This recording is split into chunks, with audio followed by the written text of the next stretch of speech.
dernière rencontre des Léopards date de dimanche. C'était les Léopards contre le Maroc. Le score était de 1 but partout, mais bien sûr, il y a eu une petite altercation, un échange de paroles juste à la fin du match entre Chancel Mbemba et le coach du Maroc. Qu'est-ce qui s'est réellement passé? Qu'est-ce qui est à la base du problème? Bon, c'était une situation un peu confuse à la fin du match, donc au coup des sifflets finaux. Nous étions au niveau de la tribune des presses. On n'a pas compris directement les nœuds du problème parce qu'on a vu une altercation entre Marocains et Congolais sur le terrain. Et puis par la suite, on a vu Chancel Mbemba quitter l'aire des jeux en courant vers les vestiaires. Il a été poursuivi par un joueur marocain. Heureusement pour Mbemba, ce joueur a été stoppé par les gardiens de but Yacine Bono du Maroc. Et puis, par la suite, il y a les membres du staff de la RDC et ceux du staff du Maroc qui sont allés également au niveau des vestiaires, bien sûr, pour aller poursuivre ce qui s'apparente à une bagarre généralisée. Donc, il y avait une situation un peu confuse, effectivement, après le match. C'est un peu après que j'ai pu poser une question il y a une consoeur du Maroc qui m'a montré une photo. Elle m'a dit non, ce qui s'est passé sur le terrain, c'est quand même bizarre. Comment se fait-il que le capitaine des RDC pouvait se permettre d'injurer notre sélectionneur? Elle m'a balancé une image où on a vu Chancel Mbemba furieux, un peu agacé, poing serré, il tenait son bras droit. Et pour la consoeur, c'était un geste très injurieux au niveau du Maghreb. Et il ne pouvait jamais accepter que ça se passe ainsi. C'est par la suite que j'ai fini par analyser une vidéo effectivement qui est devenue virale sur la toile. Mais bien avant cela, il y a Chancel Mbemba qui est passé en zone mixte, un peu comme d'habitude, puisque après chaque match, les joueurs et les staffs doivent passer par la zone mixte où se trouvent des journalistes, effectivement, à ceux qui veulent s'exprimer, ceux qui ne veulent pas passent directement pour aller rejoindre leur car. Et Mbemba s'est exprimé répondant à quelques questions des confrères du Maroc. Il ne voulait pas nous en dire un peu plus. Donc, lui, il s'est réservé, mais il a quand même affirmé qu'il a été injurié par le sélectionneur du Maroc. Et puis, par la suite, il y a le sélectionneur du Maroc également, M. Walid Regragui, qui s'est exprimé en conférence de presse. D'après-match, il a quand même été déçu de ce qu'il s'est passé. Et puis, il y a eu des rumeurs. Donc, il y a déjà un confrère qui nous dit que Mbemba a été injurié. Il a été traité de coq par le coach du Maroc. Et puis, par la suite, il y a un autre qui a dit que le sélectionneur du Maroc a traité Mbemba de con. Mais pour l'instant, les deux hommes, donc Mbemba et Walid Regragui, les deux n'ont pas voulu nous en dire un peu plus. Et c'est un peu confus. Malheureusement, dans l'opinion, c'est tout le monde qui analyse en sa manière. C'est tout le monde qui dit ce qu'il veut. Mais en réalité, ni Chancel Mbemba, moins encore Walid Regragui, personne n'a voulu dire la vérité. Mais on sait que Chancel Mbemba, il n'a pas cette habitude-là. Il parle rarement. On comprend quand même que le match était chaud et peut-être qu'il y a eu quelque chose qui l'a blessé, peut-être. D'ailleurs, je sais que le sélectionneur du Maroc a dit en conférence de presse d'après-match. Vous savez, le coup d'envoi de ces matchs était donné à 14h heure locale ici à San Pedro, à l'ouest de Côte d'Ivoire. Et c'est une ville qui est réputée, surtout au mois de janvier ici, c'est une ville où il fait extrêmement chaud. Il y a un taux d'humidité qui est vraiment élevé. Et d'ailleurs, en conférence de presse veille des matchs, les sélectionneurs et les joueurs qui étaient présents dans ces face-à-face avec la presse craignaient quand même que ça se passe un peu mal au vu de l'humidité, de la chaleur, du climat globalement. Donc nous sommes dans une ville un peu compliquée sur le plan climatique au niveau des Côtes d'Ivoire. Et le coup d'envoi a été donné au moment où il faisait près de 33 degrés Celsius.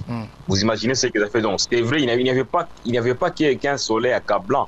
Il y avait un taux d'humidité qui était trop élevé. Et d'ailleurs, il y a un joueur de la RDC qui était sonné vers la fin de ces matchs. Il a été remplacé. s'appelle Charles Piquel. Il était remplacé à la 83e minute de jeu parce qu'il était sonné complètement. Et en zone mixte, il a clairement reconnu qu'il était complètement cuit par les soleils. De notre côté, nous, on craignait une insolation qui allait lui coûter même le reste de la compétition. Heureusement qu'il s'en est sorti indemne. Pour dire que c'était un peu compliqué, donc en dehors de la chaleur, il y avait une forte tension parce que les deux pays cherchaient effectivement une victoire. Vous savez, l'RDC avait stagné face à l'équipe de la Zambie, un but partout, alors que le Maroc avait gagné la Tanzanie. Et en cas d'une victoire face à la RDC, le Maroc devrait être qualifié directement. Chose qui n'a pas été le cas. Donc il y avait beaucoup d'enjeux, mais aussi il y a toujours eu des rivalités entre Marocains et Congolais. Vous vous souviendrez de ces derniers matchs comptant pour les éliminatoires de la Coupe du Monde, disputés à Casablanca il y a quelques mois. Le Maroc avait giflé la RDC 4-1. Bien avant cela, il y avait un but partout au stade des Martyrs. Mais aussi lors de la CAN 2017, le Maroc avait été battu par la RDC. Donc c'était quand même des vraies retrouvailles entre deux adversaires qui se connaissent très bien et qui étaient en quête d'une victoire. Oui, mais aussi on voit par exemple sur la page Facebook du coach de la RDC, des Arbres, il a dénoncé, selon lui, les racismes qu'a subi Chancel Mbemba. Et on apprend que même la FECOFA s'est exprimée, la FECOFA utilisait même le mot racisme. Donc on comprend, paraît-il, qu'il y a des enquêtes qui ont été... donc on comprend qu'il y a quand même quelque chose qui va dans ce sens-là. Peut-être que Chancel Mbemba a été victime du racisme, mais quand on voit que le coach le confirme, mais aussi la FECOFA. Non, en fait, je pense que la FECOFA n'a pas confirmé le racisme. La FECOFA ne peut jamais prendre ces risques. La FECOFA, par exemple, a parlé des actes un peu indignes, des comportements odieux de certains Marocains. Donc, la FECOFA ne veut pas directement confirmer qu'il y a eu racisme. Le coach des Sables, je ne sais pas s'il a également confirmé le racisme. Mais s'il y a eu racisme, le racisme est intervenu peut-être un peu après. Et ce ne sont pas les deux hommes qui seraient auteurs de ces racismes. Parce que c'est trop fort les mots là que nous sommes en train d'employer. Oui, par contre, le racisme a été véhiculé par les internautes sur les réseaux sociaux. Mais je n'ai pas vu... Bon, je ne sais pas si réellement c'est ce qu'il s'est passé sur le terrain. Parce que quand on traite quelqu'un de cons, par exemple, je ne saurais pas également les confirmer parce que effectivement, Chancel Mbemba n'a pas voulu le dire ouvertement. Quand on traite quelqu'un de cons, on les voit en Europe. Dans l'entourage, ce sont des mots qui reviennent. Ça veut dire quoi? Vous êtes à Côte d'Ivoire. Oui. Peut-être vous êtes en contact avec les proches de l'équipe, les staffs. Peut-être, qu'est-ce qu'ils ont dit exactement? Qu'est-ce qui s'est passé? Même eux, en fait, les deux hommes qui en connaissent davantage, c'est Chancel Mbemba et Walid Regragui. Mbemba a dit clairement qu'il ne veut pas prononcer les mots qui lui a été proféré par les coachs. Et c'était pendant le match ou c'était juste après le match? Au cours du match. C'était au cours du match. Mbemba, vous avez vu, lorsqu'on a accordé le penalty là, à la RDC, il y a Chancel Mbemba qui est sorti un tout petit peu vers l'extérieur parce que il fallait qu'il sorte avant que l'arbitre ne l'autorise à rentrer sur le terrain. Tout s'est passé à partir de là. Donc, c'est pour que lorsque lui s'est approché un tout petit peu du côté du banc du Maroc, les sélectionneurs du Maroc se plaignaient. Ils disaient non, ce n'était pas un penalty. Et puis même a confirmé que c'était un penalty. Et dans la foulée, on lui a proféré une injure qu'il a pu garder. Mais c'est vers la fin du match que les sélectionneurs du Maroc voulaient complètement éteindre les feux. Donc, cela veut dire qu'il a tenu Mbemba par la main. Question de lui dire non mon cher, on peut en finir là-bas. Mbemba était un tout petit peu révolté, il était en colère. Il aurait accepté les excuses du sélectionneur marocain, mais il n'a pas du tout apprécié pourquoi le sélectionneur lui a tenu la main avec insistance. Et tout est parti de là. Donc il y a eu effectivement cette altercation parce que bien sûr il y a eu les sélectionneurs du Maroc qui voulaient tenir la main de Mbemba avec insistance. Et les joueurs du Maroc, lorsque Mbemba voulait quitter, ne voulait pas qu'il soit tenu comme cela a été fait, il l'a fait aussi violemment. Et les joueurs du Maroc n'ont pas compris, que ce soit les capitaines Romain Saïs, des joueurs comme Naïef Aguerd, les gardiens Yassine Bounou, Hakimi et les autres. Ils étaient presque en débandade, ils n'ont pas compris ce qu'il s'est passé réellement. Et c'est un peu ça le truc. Mais une chose est sûre, moi je vais m'appesantir sur les faits. Après tout ce qui s'est passé sur le terrain, ni la FECOFA, moins encore la Fédération royale marocaine de football et la Confédération africaine de football, toutes les instances sont restées silencieuses. C'est plusieurs heures un peu après. Hier, d'ailleurs, la CAF s'est prononcée il y a de cela quelques heures. Et c'est que les instances se sont prononcées. Donc, la FECOFA a affiché son indignation face à tout ce qui s'est passé. Il y a la Fédération royale marocaine de football qui a écrit un communiqué d'apaisement et qui ne voulait. La Fédération royale marocaine a rappelé quand même les relations qu'il y a entre la RDC et le Maroc. Côté congolais, on s'est indigné de ce qu'il s'est passé.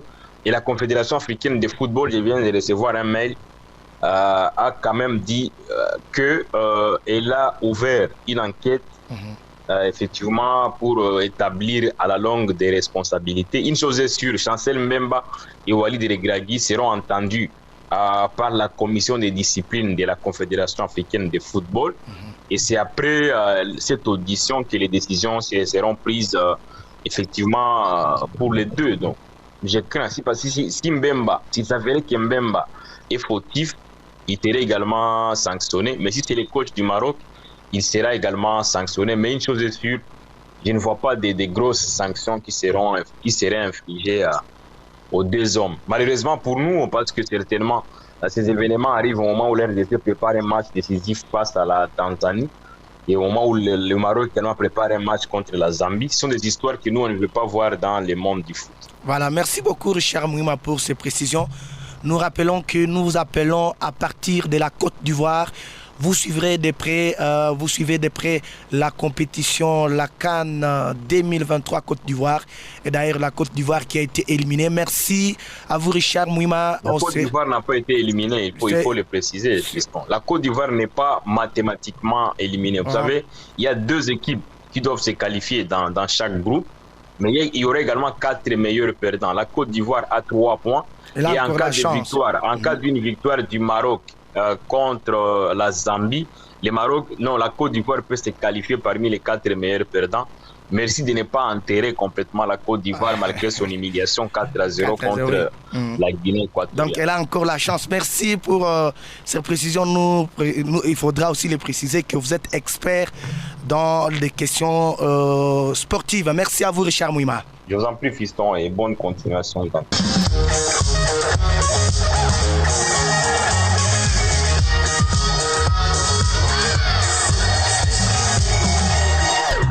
La question pour vous les auditeurs, la RDC contre le Maroc, les Léopards et les Lions de l'Atlas se sont séparés par un score d'un but partout.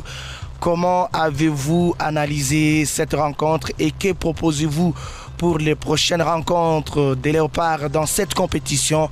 Nous lisons vos commentaires.